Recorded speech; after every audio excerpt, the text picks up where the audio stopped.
نماز جمعہ فرض ہے، نماز جمعہ فرض ہے، ہر مسلمان مرد پر یہ فرض ہے۔ اس سے مستثنیٰ صرف وہ لوگ ہیں جو خواتین ہیں، مسافر ہیں، یا بچے ہیں، یا معذور ہے کوئی۔ اسی لیے اللہ کے نبی صلی اللہ علیہ وسلم نے فرمایا، حدیث پاک کا مفہوم ہے کہ جس نے جان بوجھ کر 3 جمعے چھوڑ دیے، اللہ اس کے دل پر مہر لگا دیتا ہے، اس کے دل پر مہر لگ جاتی ہے، اس کو توفیق ہی نہیں ملتی، پھر کبھی مسجد میں نہیں آئے گا، وہ مہر لگ جاتی ہے۔ تو ہم نے کبھی نماز کی اتنی فکر کی؟ اور پھر ذکر سے میں نے کہا نا آپ کو، صلاۃ کا ذکر تو پہلے ہو چکا، اذا نودی للصلاۃ، جب نماز کے لیے بلایا جائے۔ اور آگے کیا فرمایا؟ فسعوا الی ذکر اللہ۔ تو علماء کہتے ہیں کہ یہاں ذکر سے مراد خطبہ ہے۔ ظاہر ہے کہ عربوں کے اندر صرف عربی خطبہ ہوتا تھا، اب ہم ہر علاقے کے جو لوگ ہیں جہاں عربی زبان نہیں جاننے والے، تو ان کے لیے خطبہ ہے، اپنی اپنی زبانوں میں ہم خطبہ دیتے ہیں، جس میں ہم بتاتے ہیں قرآن کیا کہہ رہا ہے، اللہ کے نبی کیا فرما رہے ہیں، ارشادات کیا ہیں، ہمیں کیا کرنا چاہیے۔ لیکن ہمارے پاس اس کے لیے بھی وقت نہیں ہے، اور اللہ فرما رہا ہے کہ آؤ اس کی طرف، فسعوا الی ذکر اللہ وذروا البیع، اور فوراً چھوڑ دو خرید و فروخت، خرید و فروخت سارا کچھ چھوڑ دو۔ جب اذان جمعہ ہو جائے، اذان جمعہ کے بعد کچھ چیز خریدنا، کچھ چیز بیچنا جائز نہیں ہے، ناجائز ہے، اور ہمیں اس کی پرواہ نہیں۔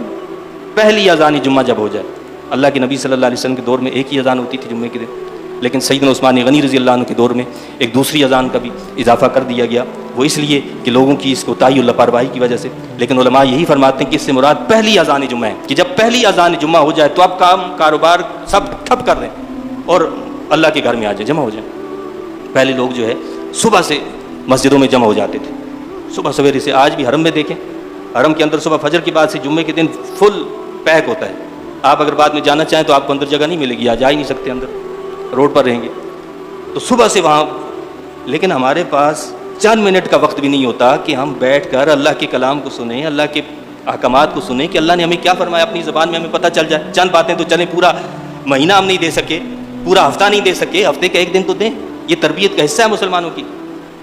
تو اللہ نے فرما دیا کہ یہ کاروبار چھوڑو۔ یہ نہیں کہا کہ تم کاروبار نہیں کرو جمعے سے پہلے، ٹھیک ہے جمعے سے پہلے بھی کاروبار آپ کر سکتے ہیں، لیکن جب جمعے کی اذان ہو جائے فرمایا کہ اب کاروبار چھوڑ دو، اب اللہ کی بارگاہ میں سر سجود جمع ہو جاؤ، اللہ کے پاس آ جاؤ، اس کا ذکر کرو، اس کی یاد کرو۔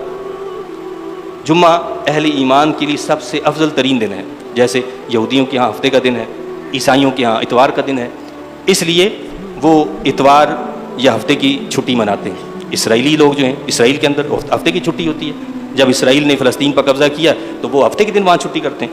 اور باقی دنیا میں آپ کو پتہ ہے جو نصارہ ہیں، عیسائیت ہے، ان کا غلبہ ہے تو اتوار کی چھٹی کرتے ہیں۔